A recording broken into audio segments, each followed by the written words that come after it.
A young woman vanished from her own home while her parents slept just a room away. Detectives couldn't find a single clue, and it seemed like solving this mystery was impossible. But eventually, the case took a shocking turn that stunned the entire country. This is the story of Alicia Ross. Alicia was born in 1980 in Markham, Ontario. Adopted as a baby, she grew up in a loving family and later lived with her mom and stepdad. She was passionate about canoeing, even teaching kids at local camps. After school, she landed a sales job at HP and quickly built a promising career. By 2005, Alicia was 25 and living in a basement apartment at her parents' home. On August 16th, she went for a walk with her mom and their dogs. She was in high spirits. She had just learned she was getting a promotion at work. Later that night, her boyfriend Sean visited, and around midnight he left. That was the last time anyone saw her alive. The next morning, Sean became worried when Alicia didn't answer her phone. He drove to her home and noticed something chilling. Her car still in the driveway, the back gate wide open, and her shoes lying on the grass. Her purse, keys, and belongings were untouched inside. It looked like she had simply disappeared. Police arrived and quickly realized Alicia had never gone to bed. Her ring was still in the bathroom, her clothes neatly folded. This wasn't someone walking away, it looked like an abduction. Suspicion immediately fell on Sean, the last person to see her alive. But investigators found no evidence linking him to the crime. He had no motive, no suspicious behavior, and his alibi checked out.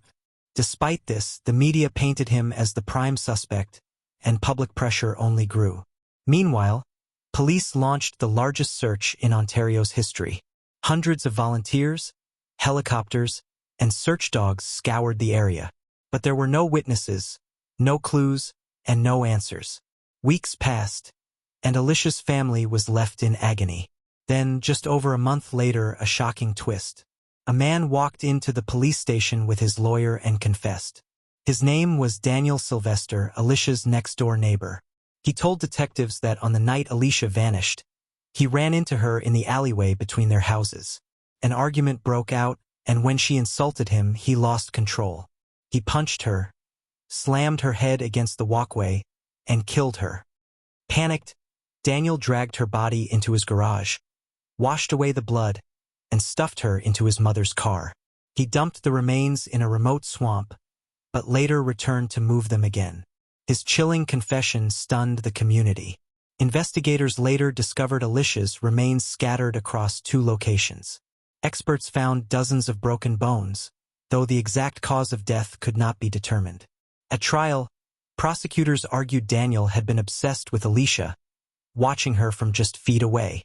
He had many chances to stop, but instead tried to cover up his crime. The defense claimed it was a moment of uncontrolled rage, fueled by years of depression and isolation.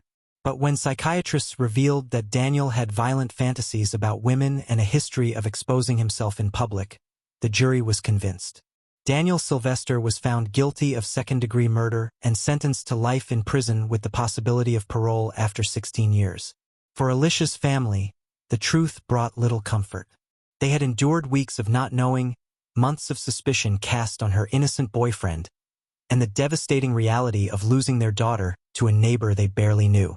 To honor her memory, her parents created the Alicia Ross Memorial Fund, helping children learn canoeing at the park she loved so much. The tragedy of Alicia Ross is a chilling reminder that sometimes the greatest dangers are much closer than we think. What do you think about this case? Let me know your thoughts in the comments, and don't forget to like and subscribe for more true crime stories.